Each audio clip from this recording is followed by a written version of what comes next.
Le cadre n'est pas une fenêtre ouverte sur le monde, mais une vitrine dans laquelle le monde devient décor. Voilà ce que disait Dario Argento, cinéaste des apparences, des profondeurs et de la peur, tout simplement.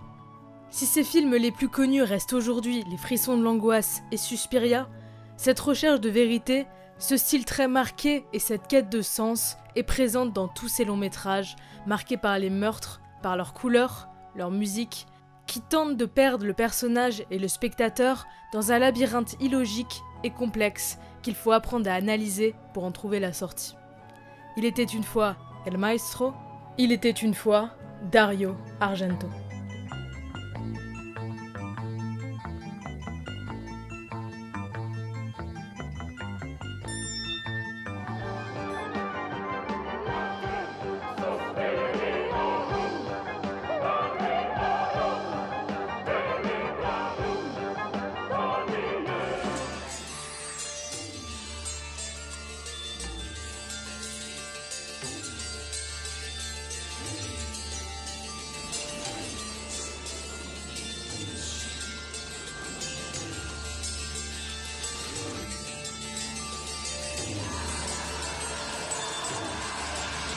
Le cinéma d'Argento est vaste, pas facile à résumer, mais on retrouve plus ou moins les mêmes thèmes, les mêmes recherches et les mêmes techniques cinématographiques dans tous ses films. Réalisant 18 films, dont 2 trilogies, avec tout d'abord la trilogie animalière, donc 3 giallo italiens montrant le côté animal du tueur qui se ressentira dans tous ses films, là où tout le monde peut être le tueur.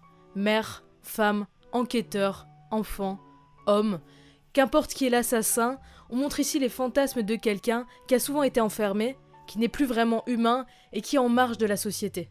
Ces tueurs utilisent toujours des armes blanches, ces victimes sont souvent décapitées avec une certaine violence, parfois tournant sur le ridicule. Le but, c'est que le meurtre devienne un spectacle à part entière. Ceci est accentué par l'utilisation très fréquente de la vue subjective chez Argento. La peur se voit à travers la victime, mais la vision n'est pas toujours celle du tueur. D'un corbeau à une mouche, l'image peut être le regard de n'importe qui, n'importe où. Ce qui est aussi à noter chez Argento, c'est la quantité de personnages féminins, aussi parce qu'il préfère travailler avec des actrices. Simplement car selon lui, les femmes font plus confiance aux metteurs en scène, alors que les hommes sont plus orgueilleux. Après, il n'accorde que peu d'importance aux acteurs, d'ailleurs il se dispute souvent avec ces derniers. Souvent, ils lui disent qu'il n'est pas à l'écoute, mais ce que recherche vraiment Argento, c'est simplement le visage juste. Parfois même, il crée des personnages afin de détruire les clichés des sexes. Les caractères qu'on attribue plus communément aux hommes, lui, il les attribue aux femmes. D'ailleurs, ces tueurs sont le plus souvent des femmes, et ça a juste pour but de brouiller les pistes. Le souci, c'est qu'au final, il est surtout jugé comme sexiste. Mais là où Argento va vraiment commencer à mettre des femmes un peu partout, c'est à partir de sa seconde trilogie. Donc la saga des mères, évidemment, où entre en compte un côté plus surnaturel, qu'il exploitera encore dans Phénoména par la suite, car pour le réalisateur, le réel et l'imaginaire sont indissociables. Le fantastique étant pour lui une continuité du réel. Tout son cinéma aura, et surtout à partir des Frissons de l'angoisse, une dimension presque métaphysique. C'est ce qu'il aimera chez Freud, dont il se sent proche. Argento est très influencé par les rêves dont il s'inspire pour écrire ses films. Pour lui, ce n'est pas parce que nous sommes dans la réalité qu'il suffit de voir les choses pour les comprendre, il faut les analyser. En effet, le personnage typique d'Argento est un personnage hanté par ses souvenirs qu'il n'arrive pas à décrypter. Qu'il soit dans un état de semi-conscience comme le somnambulisme dans Phénoména, qu'il fasse des rêves étranges comme Roberto Tobias dans 4 mouches, ou que ses sens l'aient trompé comme dans Trauma. Les récits non linéaires, les espaces presque jamais définis et illogiques approfondissent le combat du personnage qui cherche désespérément à retrouver ses sens. Il creuse, gratte, déchiffre, cherche un secret parfois inexistant. Car les résolutions des films d'Argento ne sont jamais loin, souvent étant quelque chose qui a toujours été sous les yeux du héros, d'où l'importance de l'analyse. Une analyse pas seulement visuelle, une analyse qui fait appel à tous les sens, aux couleurs, aux musiques. Parfois, une image en cache une autre, et c'est ce que nous apprend Argento dans son œuvre. Le visible est parfois invisible, grâce au cadrage, aux lignes de fuite, il conduit notre regard où il le souhaite, nous faisant manquer l'essentiel qui était de l'autre côté du plan. Les personnages d'Argento sont spectateurs, ils suivent une route et regardent avec leurs yeux droit devant sans prêter attention aux détails, alors qu'il aurait parfois juste fallu se décaler pour découvrir la solution. C'est la chose la plus importante dans son cinéma, et là-dessus, son chef-d'œuvre restera Les Frissons de l'Angoisse, qui reflète à merveille cette description. Ceci étant dit, revenons plus en détail sur sa vie et son œuvre. Donc, Dario Argento est né le 7 septembre 1940 à Rome. Sa mère est photographe, pour des actrices italiennes surtout, et son père est producteur et passe le plus clair de son temps à l'étranger pour promouvoir des films italiens. Et donc, son enfance baigne dans le monde du 7e art. Après l'école, il va au studio de sa mère et passe son temps à observer les femmes qui se font maquiller, puis prendre en photo, et là, il trouve une espèce de passion pour le visage féminin, la façon dont il s'éclaire et les teintes qu'il peut y avoir sur ces derniers. C'est d'ailleurs une chose qui se ressentira beaucoup dans son cinéma, grâce à ses nombreux gros plans caractéristiques. Mais Argento ne veut pas faire du cinéma à cette époque. Il est d'ailleurs plus intéressé par la lecture que par la télévision. La passion pour le cinéma est venue après, notamment lorsqu'il voit Le Fantôme de l'Opéra, d'Arthur Lubin, lors d'un festival, ce qui selon lui le changera à jamais, tant ce film l'aurait marqué. Au lycée, Argento, chaque après-midi, va commencer à écrire un peu ce qui lui passe par la tête. Des poèmes, des nouvelles, des débuts d'histoires. En fait, les histoires, c'est pas vraiment ce qui lui manque. Il se fait publier dans le journal du lycée, et son but à cette époque, c'est de devenir écrivain.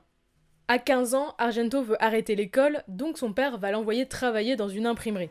En même temps, Dario, qui allait souvent au cinéma avec ses amis, découvre sur le bureau de son père un scénario qui l'attire beaucoup. Son père lui offrira donc des billets pour un festival de films, voyant que son fils s'intéresse à cet art. Le festival, ce n'est pas n'importe lequel, c'est un festival de films d'horreur qui passe globalement que des films que les gens jugent nanardesques, selon Argento lui-même.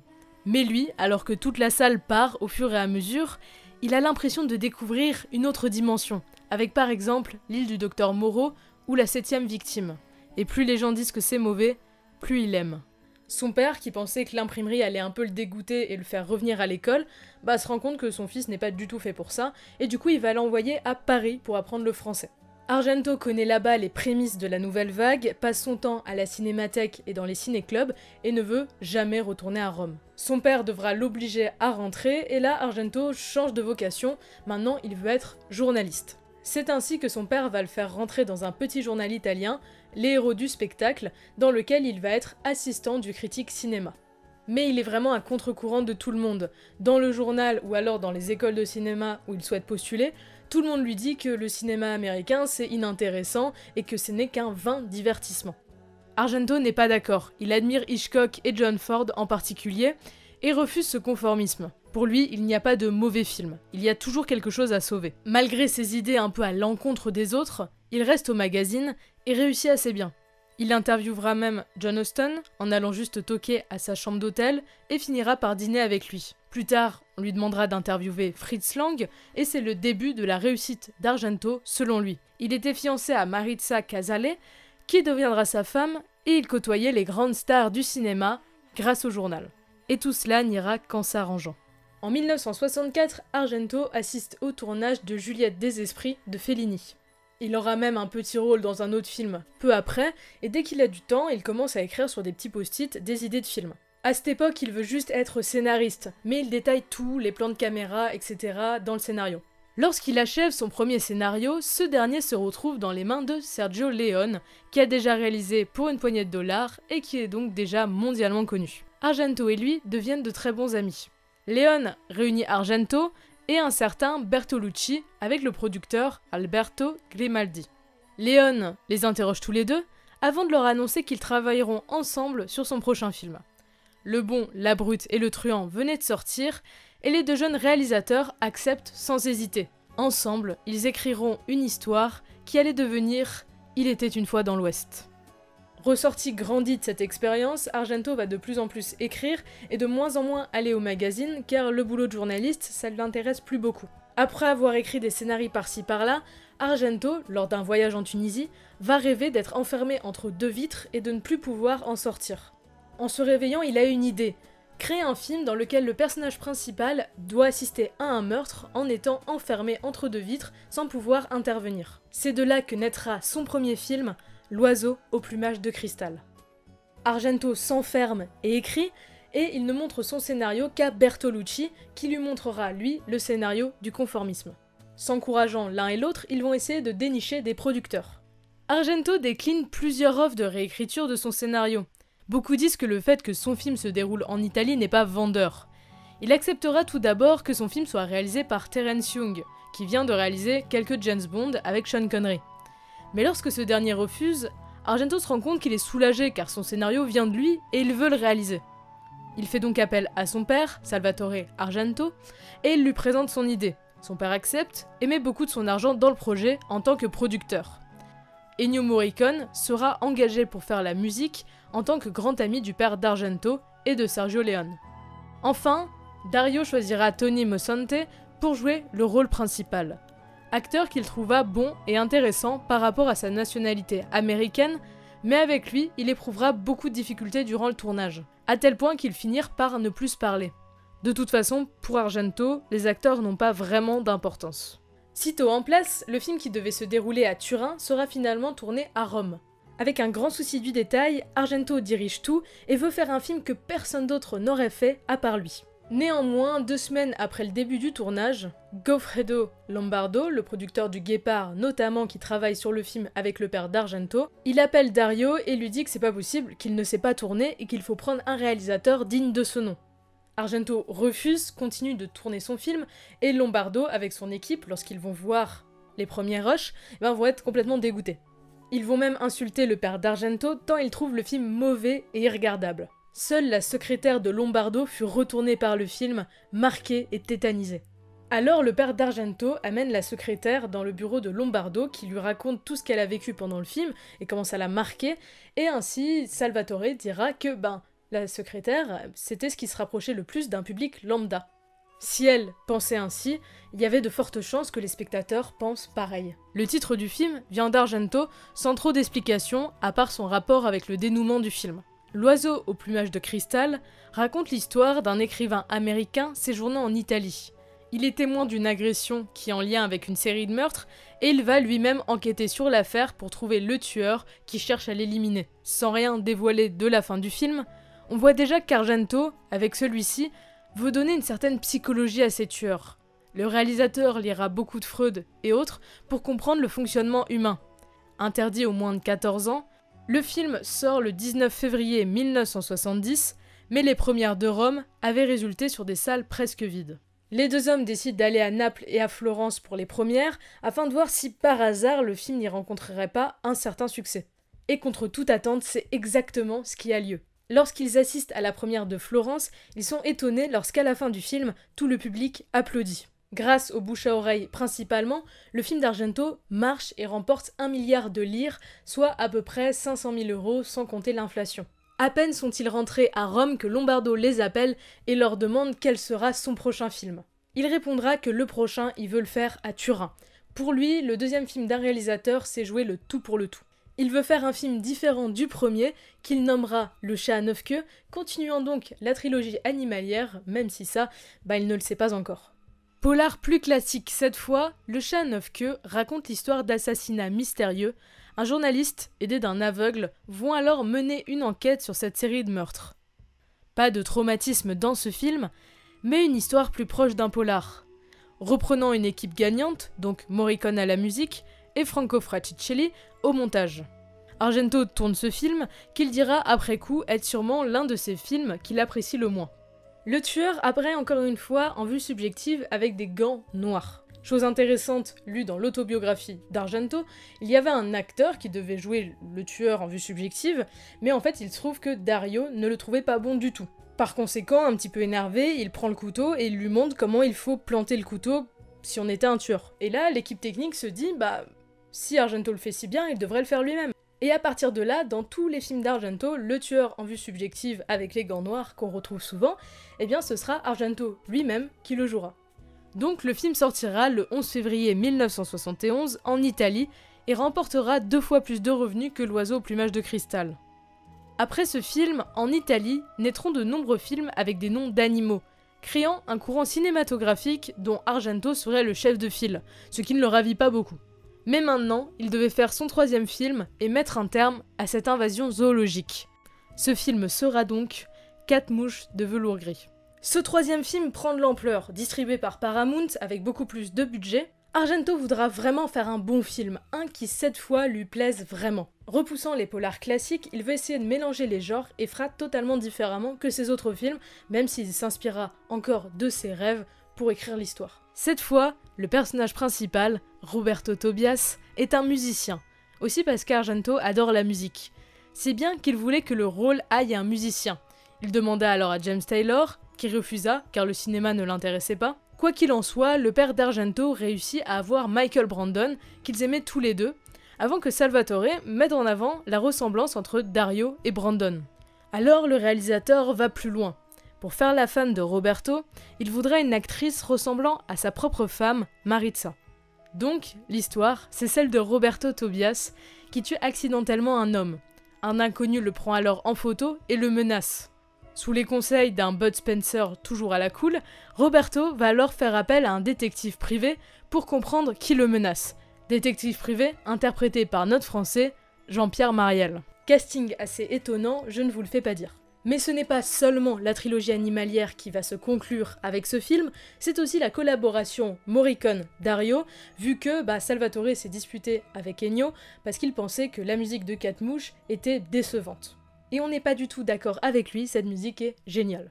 Mais la collaboration reprendra bien des années plus tard avec le syndrome de Stendhal. Le film sera tourné à Rome, à Turin et à Milan, afin de déboussoler le spectateur. Argento souhaite donner une dimension onirique à son film, qui sortira le 17 décembre 1971 pour Noël en Italie et connaîtra un certain succès.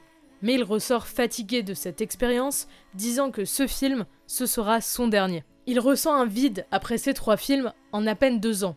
Cela l'a écarté de tout, notamment de sa femme, avec qui il se sépara à ce moment-là, et il finira par dire que si c'est ça le métier de réalisateur, alors il était prêt à y renoncer.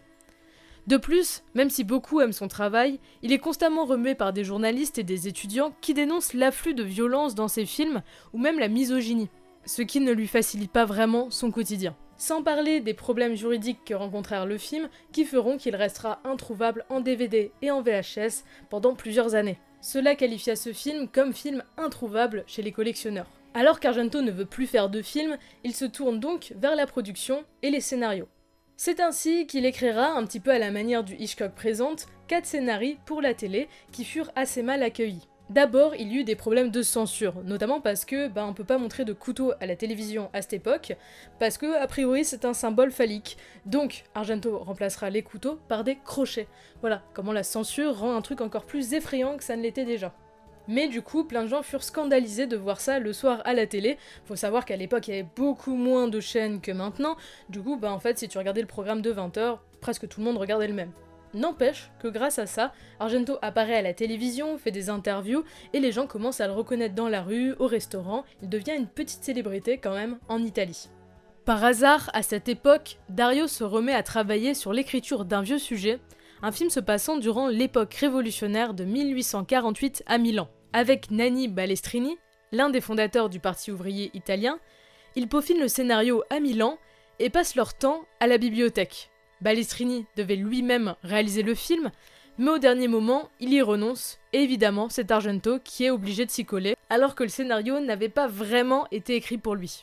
Premier film en collaboration avec son frère, Claudio Argento, ce que Argento accepte pas très bien, le film se nomme 5 jours à Milan. Il raconte l'histoire d'un voleur et d'un boulanger lors de l'occupation milanaise en 1848. Le tournage connaît quelques soucis, dont une hépatite virale pour Dario, mais globalement c'est assez détendu et le film sort en 1973.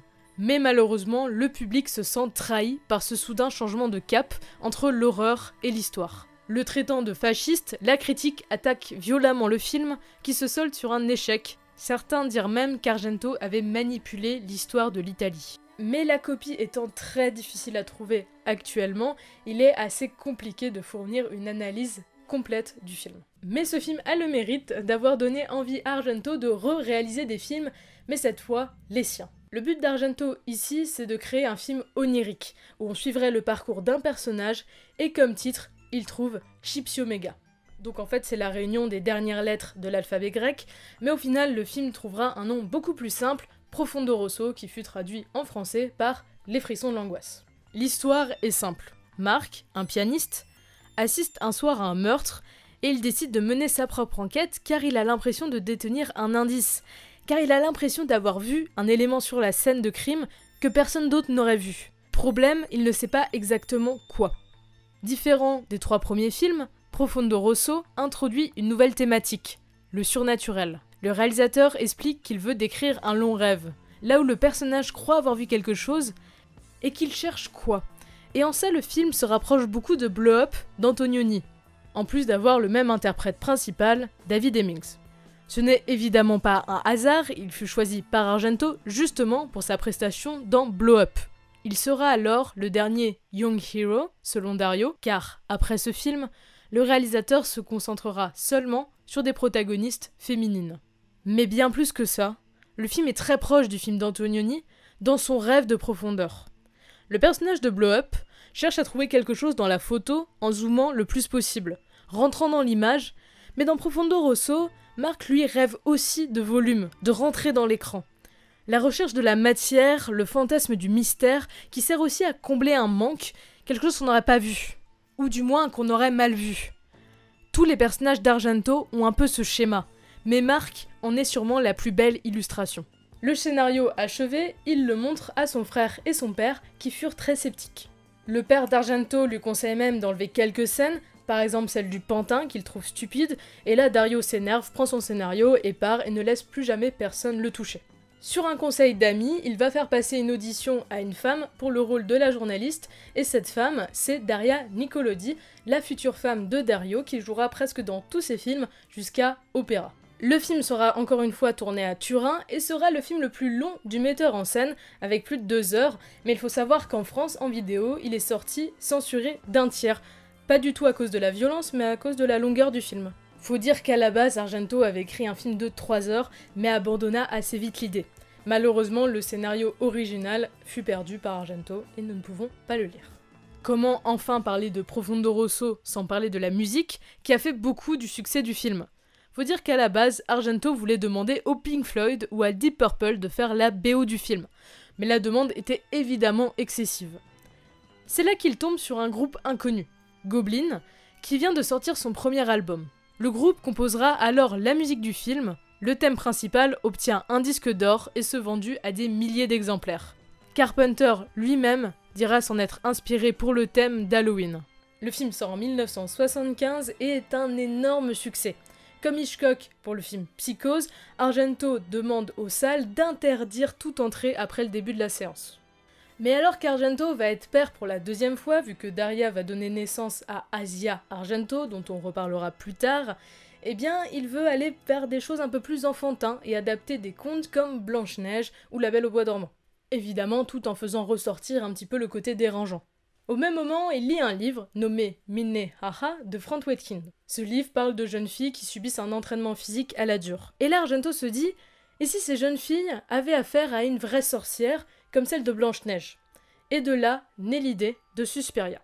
Avec Daria, ils font le tour de l'Europe pour essayer de dénicher des textes ésotériques et alchimiques pour écrire leur film. Le problème, c'est qu'au final, ils ont trop de notes pour faire qu'un seul film.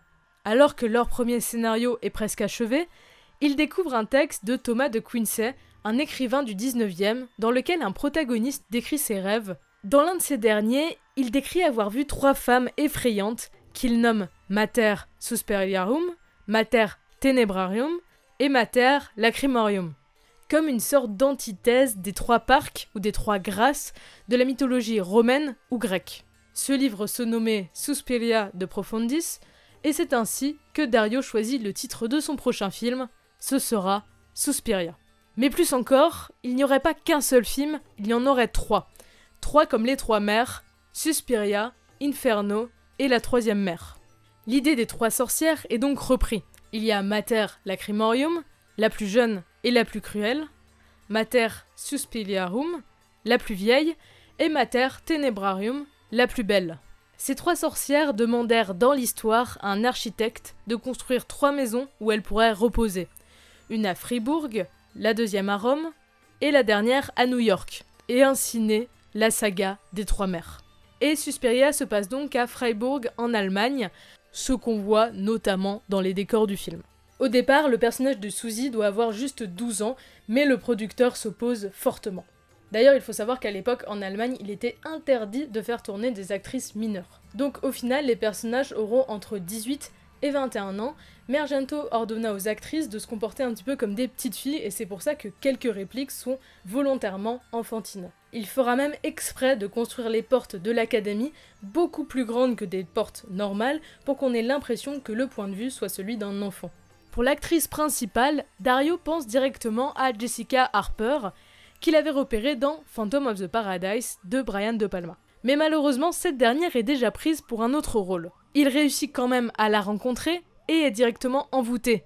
De son côté, elle eut le scénario qui lui plut énormément, délaissant alors l'autre rôle qu'on lui avait proposé, qui n'était autre que celui de Diane Keaton dans Annie Hall de Woody Allen pour jouer dans Suspiria.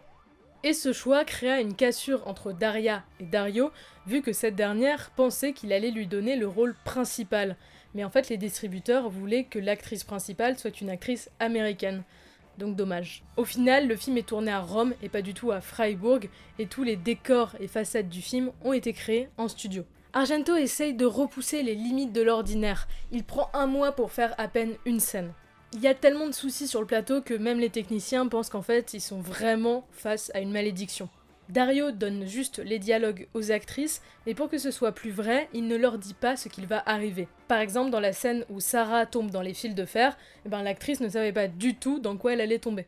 Ce qui bluffe en voyant Suspiria, c'est évidemment les couleurs très saturées pour se rapprocher presque d'un Disney. Il faut noter que selon certains, Suspiria serait le dernier film tourné en Technicolor. Rien que ça. Argento, convaincu que ce film sera son chef-d'œuvre, était quand même loin d'imaginer le succès qu'il allait avoir. Dès que le film sort en salle, les cinémas affichent complet, les gens en ressortent pétrifiés et le metteur en scène est ravi. Même à l'international, surtout aux États-Unis et au Japon, le film est adoré, il est même montré dans des stades. D'ailleurs, au Japon, Suspiria et Phenomena sont les 2 films d'Argento les plus appréciés et ils ont eu un énorme succès. Donc le réalisateur pense que c'est parce que c'est plus dans la culture japonaise par rapport au manga, etc. C'est des jeunes filles qui font face à des énormes menaces, donc pourquoi pas. Après ce grand succès bien mérité, à un dîner chez lui, il rencontre George Romero, avec qui il reverra L'Oiseau au plumage de cristal. Ainsi naîtra une collaboration entre les 2 hommes, vu que Romero réalisera Zombie, une saga qui durera jusqu'à encore aujourd'hui. D'ailleurs, dans le 4e volet, on pourra y voir Asia Argento, et c'est Dario qui produira le premier film, qui devint un grand succès. Mais revenons à la réalisation, vu qu'il faut maintenant écrire la suite de Suspiria. La 2e mère donc, celle des ténèbres. Dario a à l'époque un désir de mort. Il pense au suicide, il est rattrapé par ses démons et a peur de devenir fou. Il écrit alors un scénario qui aurait pour but de faire fuir tous ses problèmes en les mettant dedans. Et c'est dans cette idée que va voir le jour Inferno. Un des films les plus sombres du réalisateur, un projet mystérieux dont lui-même ne connaît pas vraiment le sens et dont l'histoire change constamment de direction. Se déroulant à New York, encore une fois l'accent est jeté sur les couleurs très violettes, mais un peu moins saturées que son prédécesseur qui, s'il renvoyait plus à Blanche-Neige, Inferno lui serait plus proche de La Belle au bois dormant, selon le metteur en scène. Il dira que le personnage se pique le doigt en quelque sorte et arrive dans un monde parallèle. Inferno est un film très abstrait. Il y a peu de dialogue, les personnages sont décrits par certains magazines, dont la 7ème Obsession, comme ayant peu de substance, et surtout, la maison est un réel labyrinthe. La maison hantée, où le spectateur a du mal à se repérer, et où l'on traite de la peur, de la folie, c'est assez courant. Mais Argento, lui, c'est encore différent. Il n'y a rien de réel dedans, à nos yeux. C'est un rêve, comme après que la princesse se soit piqué le doigt. Mais même si le film, sorti en 1980, rencontre un bon succès, il est beaucoup plus inférieur à celui de Suspiria, on s'en doute. Néanmoins, il ressort transformé de la réalisation de ce film, et les films qui suivront seront bien différents des anciens. Le dernier film de la trilogie ne sortira qu'en 2007, et si Suspiria se passe à 90% dans l'académie, Inferno, on va dire 75% dans le bâtiment, eh bien, la 3e mère, donc le 3e film, vous l'aurez compris, se passe à 10% dans le bâtiment. Et je crois honnêtement que c'est son principal défaut. Alors qu'Inferno se permet quelques petites sorties nocturnes, l'atmosphère de Mater Tenebrarium est toujours là. Dans la librairie, dans le lac ou à d'autres endroits, c'est comme si le mal avait infesté la rue. Mais dans la troisième mer, il n'y a pas du tout ça, même si l'aspect labyrinthesque des films d'Argento est bien repris dedans. Il filme un peu toutes les villes pour qu'on soit perdu, que les personnages soient perdus et aussi le spectateur. C'est pas mal. D'ailleurs, je pense qu'Inferno est l'aboutissement de ce côté labyrinthesque. On se perd dans la maison, on se perd dans les rues, on se perd partout.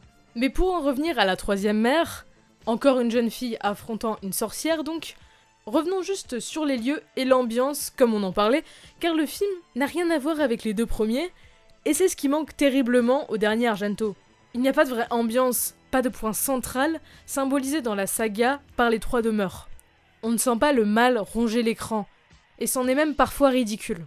Mais revenons aux années 80, car les années 80 sont une période d'expérimentation pour Argento, où ses films vont encore être très bien reçus, et ses fans sont encore fans de lui, jusqu'aux années 90. Et là, après, c'est ce qu'on appelle la catastrophe. Nous sommes au début des années 80, et là, Argento se voit proposer un projet assez intéressant. Il doit faire un biopic sur Charles Manson. Once Upon a Time in Hollywood, les Polanski, tout ça. Alors qu'il a trouvé les acteurs, qu'il commence à faire les repérages, eh bien la production arrête le projet, sûrement parce qu'il pensait que le public n'était pas encore prêt, je pense qu'il ne l'est toujours pas, et donc le film ne verra jamais le jour, malheureusement. Mais passons, son prochain film n'aura donc rien à voir, il est inspiré d'une histoire assez glauque que le réalisateur a vécue. Pour vous raconter, un jour on l'appelle à son hôtel pour lui poser des questions. Argento ne le connaît pas, mais l'homme lui semble très bien le connaître, il sait où vont ses filles à l'école, où il habite, et un petit peu mal à l'aise, au bout de plusieurs appels, Argento finit par ne plus répondre. Comme il se fait un petit peu harceler, il bouge d'hôtel, de maison, mais l'homme le retrouve toujours. L'homme commence à s'appeler le grand punisseur, et là le metteur en scène commence à appeler la police surtout, et ils le mettent sur écoute, mais l'homme appelle toujours. Il finit par lui dire que son plus grand bonheur serait de le tuer un jour, et du jour au lendemain, il disparaît. Et cette histoire assez angoissante donne à Argento l'idée de son prochain film. Dans ce dernier, un écrivain célèbre reçoit des coups de fil semblables à ceux qu'avait reçus Argento. Plusieurs femmes sont retrouvées mortes, des pages de son roman dans la bouche. L'écrivain décide alors d'enquêter pour trouver l'assassin. Ténèbres, qui était à la base nommé Sous les yeux de l'assassin, voilà le titre du film qui, contre toute attente, n'évoque pas les ténèbres de la nuit, le film se passant surtout le jour, mais évoquant surtout les ténèbres de l'âme. Vif succès commercial et critique, malgré la censure encore une fois, le film sort le 28 octobre 1982 et est encore aujourd'hui considéré comme un classique de son cinéma, bien que moins connu que Suspiria ou Les frissons de l'angoisse, car peut-être plus classique justement. Triste nouvelle, après ce film, la société familiale, la Seda Specialoni, prend fin vu que le père d'Argento était très malade et allait bientôt mourir. Le frère d'Argento, lui, va faire ses propres projets ailleurs, et là, Dario crée sa propre société, la DAC, pour Dario Argento Company. Et le premier film de la société, le prochain film d'Argento donc, c'est encore un film inspiré de ses rêves, dont le personnage principal est inspiré de sa fille Fior. Surnaturel, reflet de lui selon Argento, car parlons de rêve et de télépathie, renvoyant directement au début du metteur en scène, Phenomena est un film assez étrange, traitant notamment du thème de la différence. L'histoire est simple et compliquée à la fois. Jennifer, une jeune actrice souffrant de somnambulisme, est envoyée dans une pension en Suisse où elle se sent abandonnée. Une nuit, ses crises lui font rencontrer un tueur en série, et parallèlement à ça, elle découvre qu'elle peut communiquer avec les insectes qui vont l'aider à retrouver la piste du tueur. Oui, je sais, ça a l'air invraisemblable, alors soit on aime pas, soit on rigole beaucoup, comme moi. Donc, personne n'a le droit de lire les infos sur le film, tenu secret, dans le plus grand des secrets, personne ne sait de quoi ça parle, jusqu'à la première projection. Ceci dit, le film a des très bonnes critiques, et selon Argento, c'est surtout dû à Jennifer Connelly, sortie tout droit d'Il était une fois en Amérique, de Sergio Leone. Alors que tous ces films confortent le réalisateur, il produit toujours quelques films plus risqués à côté, comme le film de Lamberto Bava, le fils de Mario Bava, nommé Démon, dans lequel Fior, sa première fille, jouera, sans oublier que le second volet, Démon 2, marquera les débuts au cinéma d'Asia Argento. Mais bon, le projet qui lui prend tout son temps, c'est celui-ci. On lui propose de mettre en scène un opéra, Rigoletto, de Verdi. Alors, vous vous en doutez, son projet est... c'est quelque chose. Donc il réécrit tout dans le registre rock, il fait passer ça à l'époque des Vikings, il veut essayer de faire des éclairs dans la salle, donc mettre des petites décharges dans les fauteuils au moment de l'orage. Mais il finit par se faire virer, évidemment, parce que les producteurs n'avaient pas du tout confiance en son projet. Évidemment, Argento le prend très mal, dit pourquoi m'avoir engagé si c'est pour faire un truc banal, et il décide de faire son propre opéra en film, mais à la place de Rigoletto, il va prendre Macbeth de Verdi. Nommé opéra ou terreur à l'opéra, le film aborde la malédiction de l'opéra de Verdi, et encore une fois, Argento porte une grande attention aux yeux, à la vision subjective, au voyeurisme et au gros plan. Pour lui, le public doit tout voir, et c'est peut-être ce film où il va le plus loin dans ses procédés. Avec les corbeaux, qui mémorisent le visage de ceux qui leur font du mal, il montre surtout la capacité de l'œil à prélever et garder en mémoire certaines images. C'est également le film le plus sombre du réalisateur et le plus éprouvant qu'il ait fait, selon lui. Il dira que la famille est la racine de tous les maux. Phrase que l'on comprend parfaitement quand on voit au moins un de ses films. Enfin bref, ce film est aussi un hymne à la nature, surtout à la fin, et c'est l'un de ces seuls films qui, malgré sa noirceur, finit sur une touche d'espoir. Faut dire que ce film est sorti à Noël 1987 et que la commission a voulu encore une fois censurer le film. Après quelques insultes, Argento réussit à avoir juste la limite moins de 14 ans, mais le film fut quand même charcuté. De peur qu'à cause de ça, le public n'apprécie pas son film, il va s'exiler en Thaïlande, mais contre toute attente, son film est un énorme succès. Grâce à cet autre succès, Argento réussit à avoir une rubrique à la télé la même année qui se nommera Les cauchemars de Dario Argento, où il projettera des courts-métrages qu'il avait lui-même réalisés, où il racontera des anecdotes et où il interviewera même des célébrités, comme une fois avec Anthony Perkins, Norman Bates dans Psychose d'Alfred Hitchcock notamment. À cette même époque, il a une idée. Faire avec Romero un film à épisodes adapté de nouvelles d'Edgar Allan Poe qu'ils adorent et demandèrent à Carpenter et Stephen King de se joindre au projet. Tarantino, Rockwell, Anders et Rodriguez avec Room Service, King, Argento, Carpenter et Romero avaient eux 2 yeux maléfiques et ils voulaient se nommer les 4 cavaliers de l'Apocalypse. Enfin, pas tellement vu que Carpenter et King se sont désistés juste avant le début du projet. Et donc au final, Romero et Argento furent le film tout seuls. Dario adapta lui la nouvelle Le Chat Noir et la fit se dérouler à l'époque contemporaine et le film se nomma 2 yeux maléfiques. Le film sortit en 1989 et eut pas du tout le succès escompté, il ne marcha pas vraiment. Romero était pas du tout satisfait de ça et les deux se disputèrent et ne se parlèrent plus pendant plusieurs années. Fais des projets de groupe avec tes amis, ça terminera toujours mal. Du coup, mieux vaut travailler avec sa famille, c'est vrai que c'est beaucoup mieux. Quoi, la famille, la racine de tous les maux? Quelqu'un a dit ça? Non. Peut-être connaissez-vous la deuxième fille de Dario, réalisatrice et actrice, nommée Asia Argento. Début 90, elle commence à jouer dans des films et devient un peu célèbre pour avoir joué dans un film de Nanni Moretti. Pourtant, elle n'a pas encore joué dans les films de son père et malheureusement ce dernier va y remédier. Les années 90 marquent le début de la déchéance du cinéma d'Argento et marquent aussi le début de la collaboration entre Asia Argento et Dario Argento. Et cela commence par Trauma, un film écrit aux US par Dario spécialement pour sa fille. C'est d'ailleurs la première fois que le metteur en scène écrit quelque chose spécialement pour un acteur. Dedans, il cherche à exprimer le mal-être juvénile, en parlant notamment de l'anorexie, lui aussi ayant vécu quelque chose de similaire. Aura, une jeune fille anorexique, s'enfuit de la clinique de ses parents qui viennent d'être assassinés. Avec un jeune dessinateur, elle va essayer de trouver l'assassin. Durant le tournage, Dario n'eut a priori aucun mal à diriger sa fille, qui comprenait parfaitement ce que son père voulait. Pour l'anecdote, une petite technique est utilisée pour donner une sensation opaque à l'image. Argento avait à l'époque monté une équipe qui, grâce à une machine, remplissait le champ de fumée. Malheureusement, à cause de cette fumée, il perdit le sens de l'odorat et du goût, qu'il dit ne pas encore avoir totalement récupéré aujourd'hui. Sorti en 1993, le public n'est pas vraiment intéressé par le film. Tout simplement parce que le public, ce qu'il attend, c'est la suite d'Inferno. La suite donc de la saga des Trois Mers. Le problème, c'est qu'à chaque fois que Dario essaye d'écrire la suite, il n'est pas vraiment convaincu par ce qu'il écrit. Alors, par hasard, après la sortie de Trauma, à New York, Dario apprend l'existence d'un déséquilibre psychique qui le fascine, frappant parfois les gens devant une œuvre d'art. Ce déséquilibre, nommé le syndrome de Stendhal, l'attire et lui fait alors trouver le sujet de son prochain film. Premier film d'Argento qui utilise le numérique, il fut tourné en Italie, qui selon lui a beaucoup plus d'œuvres d'art et est donc plus propice pour bien montrer le déséquilibre, et c'est encore une fois Asia qui aura le premier rôle. film selon Argento qui sera son film le plus imprégné dans la psychothérapie, il fait de nouveau appel à Ennio Morricone pour la musique, avec qui il n'avait pas collaboré depuis 4 mouches de velours gris, on rappelle. Le film sorti en 1996 obtient, contre toute attente, un bon succès critique qui s'améliorera avec le temps, et ce n'est pas du tout le cas des films qui vont suivre. Après avoir produit Le Masque de Cire, Argento fait un retour aux sources en voulant réadapter Le Fantôme de l'Opéra de Gaston Leroux. Il vient alors à Paris et écrit avec Gérard Braque, le scénariste de Polanski et Antonioni entre autres, son histoire. Le film sera tourné dans l'Opéra de Budapest, moins cher que Le Garnier, mais ressemblant. Au contraire des autres adaptations de l'œuvre, même celle de De Palma, Argento ne veut pas montrer le fantôme comme une créature difforme.